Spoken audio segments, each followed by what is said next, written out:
پوری بیماری میں رب کو اللہ کو مائنس کر دیا گیا، یعنی اللہ کا تو اختیار ماننا ہی نہیں۔ ویکسین، احتیاط، نئی ویو آ گئی، اب کرونا نے شکل بدل لی ہے، انگلینڈ سے آ رہا ہے اب نیا۔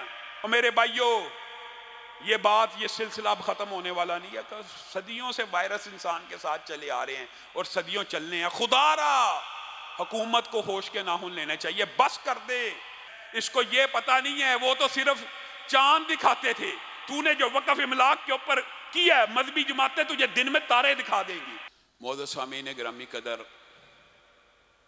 ملک کے اندر جو حالات ہیں وہ سب آپ کے سامنے چل رہے ہیں۔ سب سے پہلی بات تو میں یہ کہنا چاہتا ہوں، جو پہلے بھی بارہا آپ کے سامنے رکھی، فَأَخَذْنَاهُمْ بِالْبَأْسَاءِ وَالضَّرَّاءِ لَعَلَّهُمْ يَتَضَرَّعُونَ۔ اللہ کہہ رہا ہے ان کو پریشانیوں نے، مصیبتوں نے، وباؤں نے پکڑ لیا۔ کس لیے؟ تاکہ وہ اللہ کے سامنے روئیں اور گڑ گڑائیں۔ پریشانیاں، مصیبتیں، مشکلات اللہ کہہ رہے اس لیے آئیں کہ وہ اللہ کے سامنے گڑ گڑائیں۔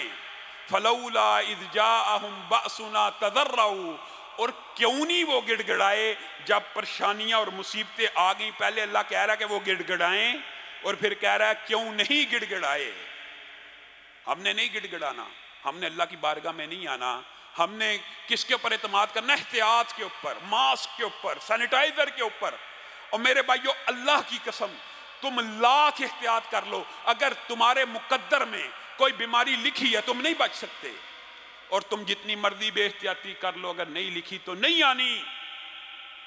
یہ فلسفہ عام فہم، رب کو مائنس کر کے احتیاطی کو خدا بنا لینا، آئسولیشن کو شیطان نے ایسا مزین کر دیا۔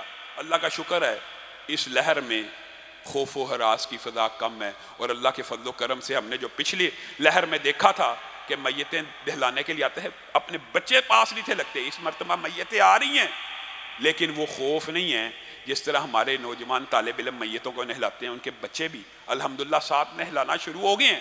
خوف کم ہے، ہراس کم ہوا ہے، ہم یہ بات سمجھتے ہیں، لیکن پوری بیماری میں رب کو اللہ کو مائنس کر دیا گیا، یعنی اللہ کا تو اختیار ماننا ہی نہیں۔ ویکسین، احتیاط، نئی ویو آ گئی، اب کرونا نے شکل بدل لی ہے، انگلینڈ سے آ رہا ہے اب نیا۔ اور میرے بھائیو، یہ بات، یہ سلسلہ اب ختم ہونے والا نہیں ہے، کہ صدیوں سے وائرس انسان کے ساتھ چلے آ رہے ہیں اور صدیوں چلنے ہیں۔ خدا را حکومت کو ہوش کے ناخن لینے چاہیے، بس کر دے۔ اللہ کے لیے مسلمانوں کے بچوں کی جو تعلیمی ادارے ہیں ان کو کھولا جائے۔ اگر کرونا کی پہلی وبا میں مسجدیں کھلنے سے کرونا نہیں پھیلا تو اس دوسری وبا کے اندر بتائیے، سارے مدارس کھلے ہوئے تھے، مدارس کے بچوں کی تعداد لاکھوں سے بھی زیادہ ہے، کرونا پھر نہیں پھیلا۔ اور اللہ کے لیے سکولوں کو بھی کھول دو، اور سکول کے اندر عجیب و غریب بات ہے، کرونا سے کیسے بچیں گے؟ ماسک پہن لیں، 3 فٹ کا فاصلہ ہو، بچ جائیں گے۔ تو کلاس کے اندر 6 فٹ کے فاصلے پہ کرسی رکھی جاتی ہے، ماسک پہنا جاتا ہے، سینیٹائزر استعمال کیا جاتا ہے۔ آپ تعلیمی نظام کا بیڑا غرق کر رہے ہیں، پتہ نہیں وہ پلاننگ بنانے والے کہاں پہ بیٹھے ہیں اور کس اصول کے اوپر کیسے یہ پلاننگیں کرتے ہیں۔ دکھ ہوتا ہے، یہ ان کی پلاننگیں دیکھ لیں۔ پلاننگ یہ ہے جی، مفتی منیب کو رویت حلال کمیٹی سے اتار دیا جائے، یہ پلاننگ ہے۔ کیوں جی؟ مفتی منیب صاحب وہ چاند بھی دیکھنا شروع ہو گئے ہیں جو خان صاحب اور فواد چودھری ڈیلی چڑھاتے ہیں۔ یہ قصور ہے مفتی منیب کا؟ یہ عجیب بات ہے، یعنی بجائے یہ کہ حکومت کی کوئی پالیسیاں درست سمت میں جائیں، یہ اس طرح کے عجیب و غریب اور مذہقہ خیز فیصلے کرتے ہیں۔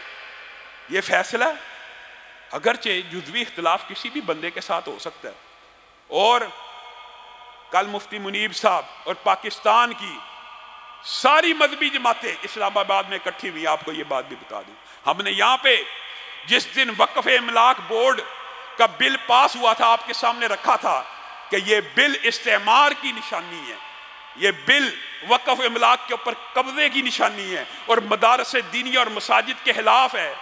اللہ کے فضل و کرم سے کل پاکستان کی ساری مذہبی جماعتوں میں، جماعت اسلامی بھی شامل ہے، کوئی ایک مذہبی جماعت باہر نہیں تھی، سب نے وقف املاک بل کو مسترد کیا ہے۔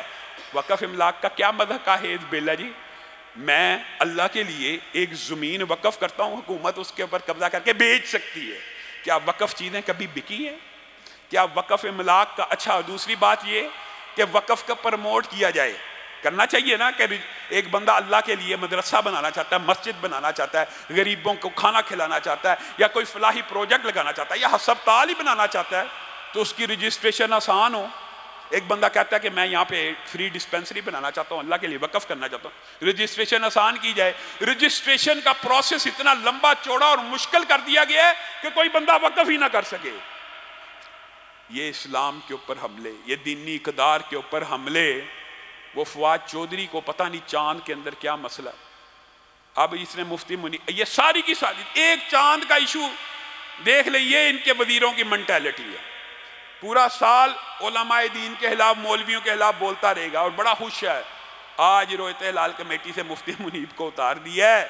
اس کو یہ پتہ نہیں ہے، وہ تو صرف چاند دکھاتے تھے، تو نے جو وقف املاک کے اوپر کیا ہے، مذہبی جماعتیں تجھے دن میں تارے دکھا دیں گی۔ یہ وقف املاک کا بل نہ کسی مذہبی جماعت کو قبول ہے، نہ پاکستان کے مسلمانوں کو قبول ہے، اس کو بھی ہم مسترد کرتے ہیں۔ اور آخر میں